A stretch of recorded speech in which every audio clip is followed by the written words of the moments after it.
जय माता दी भक्तों। आज हम आपको आषाढ़ मास के गुप्त नवरात्रों के विषय में जानकारी दे रहे हैं। हर वर्ष माँ भगवती की पूजा के लिए 4 बार नवरात्रे आते हैं, जिनमें से 2 नवरात्रों को गुप्त नवरात्रे और 2 नवरात्रों को प्रकट नवरात्रे कहा जाता है। चैत्र माह और आश्विन माह के शुक्ल पक्ष की नवरात्रों को उद्या नवरात्रे या प्रकट नवरात्रे कहा जाता है। आषाढ़ मास और माघ मास के शुक्ल पक्ष के नवरात्रों को गुप्त नवरात्रे या छोटे नवरात्रे कहा जाता है। आषाढ़ मास के गुप्त नवरात्रे कब शुरू हो रहे हैं, कब समाप्त हो रहे हैं? गुप्त नवरात्रों को गुप्त क्यों कहा जाता है? गुप्त नवरात्रों में किन देवियों की पूजा की जाती है? पूजा विधि और इससे जुड़ी हुई कथा सुनने के लिए इस वीडियो को अंत तक अवश्य देखें। सभी व्रत और त्योहारों के विषय में जानकारी प्राप्त करने के लिए इस चैनल को लाइक और सब्सक्राइब कर लें। साल 2023 में गुप्त नवरात्रे प्रारंभ हो रहे हैं 19 जून सोमवार को और समाप्त हो रहे हैं 28 जून बुधवार को। अभी आपको घट स्थापना का मुहूर्त भी बताएंगे। उससे पहले बताते हैं कि इन नवरात्रों को गुप्त क्यों कहा जाता है। बहुत ही कम लोग जानते हैं कि गुप्त नवरात्रों को मनाने के पीछे का कारण क्या है। गुप्त नवरात्रि में साधक गुप्त तांत्रिक सिद्धियां पाने और अपनी इच्छा पूर्ण करने के लिए साधना करते हैं और इनको गुप्त ही रखते हैं। ऐसी मान्यता है कि साधक गुप्त नवरात्रि की साधना को जितना गुप्त रखता है उसको उतनी ही अधिक सफलता प्राप्त होती है। हिंदू मान्यता के अनुसार जिस समय अवधि में विष्णु भगवान का शयन काल होता है, उस समय अवधि में देवताओं की शक्तियाँ कमजोर हो जाती हैं और पृथ्वी पर यम वरुण आदि का प्रकोप बढ़ने लग जाता है। तब पृथ्वी पर रहने वाले मनुष्यों की विपदाओं और विपत्तियों से रक्षा के लिए गुप्त नवरात्रि में आदि शक्ति माँ दुर्गा की पूजा अर्चना की जाती है। गुप्त नवरात्रि के दिनों में माँ दुर्गा की पूजा अर्चना करने से बड़ा ही अधिक पुण्य प्राप्त होता है। गुप्त नवरात्रों में भगवान शिव और माँ काली की पूजा करने का विधान है। गुप्त नवरात्रों में 10 देवियों की पूजा की जाती है। इन देवियों के नाम हैं माँ काली, माँ भुवनेश्वरी, माँ त्रिपुर सुंदरी, माँ छिन्नमस्ता, माँ बगलामुखी देवी, माँ कमला देवी, माँ त्रिपुर भैरवी माता, माँ तारा देवी, माँ धूमावती, माँ मातंगी। इस प्रकार से 10 महाविद्याओं की साधना की जाती है। अब पूजा विधि बताते हैं। प्रकट नवरात्रों की भांति ही गुप्त नवरात्रों में भी व्रत और पूजन किया जाता है। प्रतिपदा से लेकर नौमी तक उपवास रखकर सुबह शाम माँ भगवती की पूजा की जाती है। गुप्त नवरात्र के प्रथम दिन पूजा स्थान में कलश स्थापित करना चाहिए। फिर प्रातःकाल स्नान आदि से निवृत्त होकर स्वच्छ कपड़े धारण करके उसके पश्चात देवी माँ की पूजा करनी चाहिए। माता को लाल पुष्प अर्पण करने चाहिए। धूप दीप जलाकर गुप्त नवरात्रि की कथा सुनकर आरती करनी चाहिए।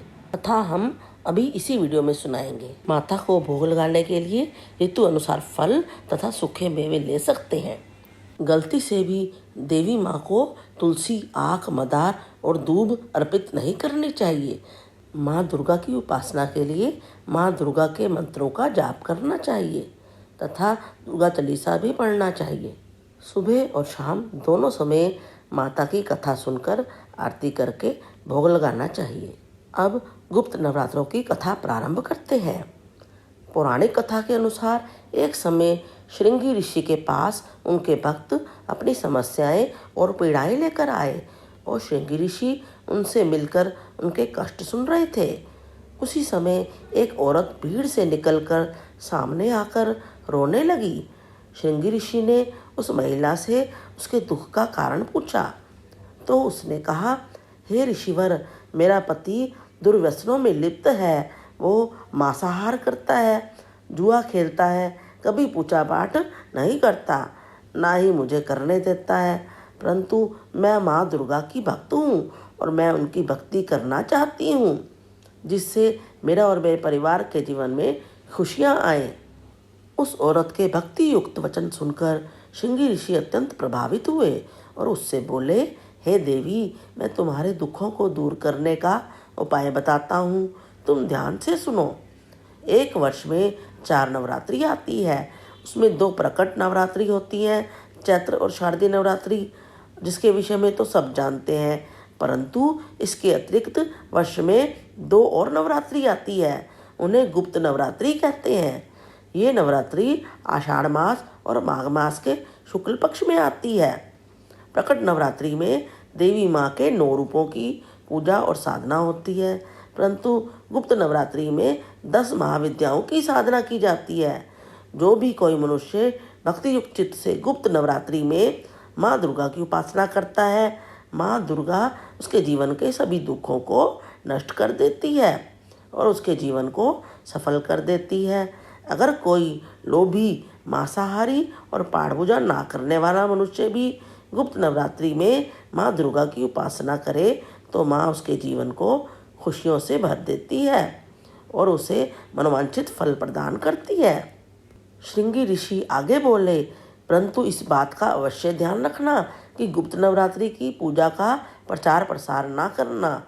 श्रृंगी ऋषि से ऐसी बातें सुन वो स्त्री अति प्रसन्न हुई और उसने श्रृंगी ऋषि के कथन के अनुसार पूर्ण भक्ति भाव से गुप्त नवरात्रों में माँ दुर्गा की उपासना की, जिससे उसके जीवन के सभी दुखों का नाश हो गया और वो अपने पति के साथ सुख से जीवन बिताने लगी।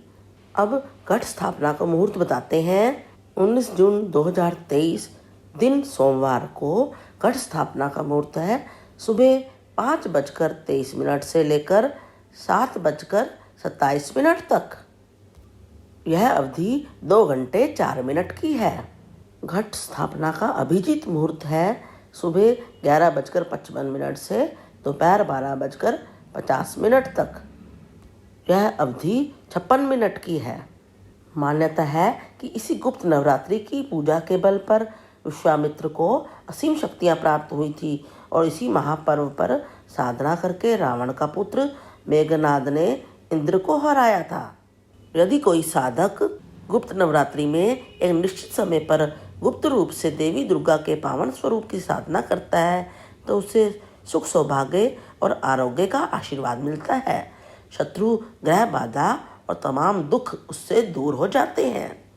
अगर आपको यह जानकारी अच्छी लगी है तो कमेंट्स में जय माता दी अवश्य लिखें तथा इस वीडियो को अधिक से अधिक शेयर भी करें।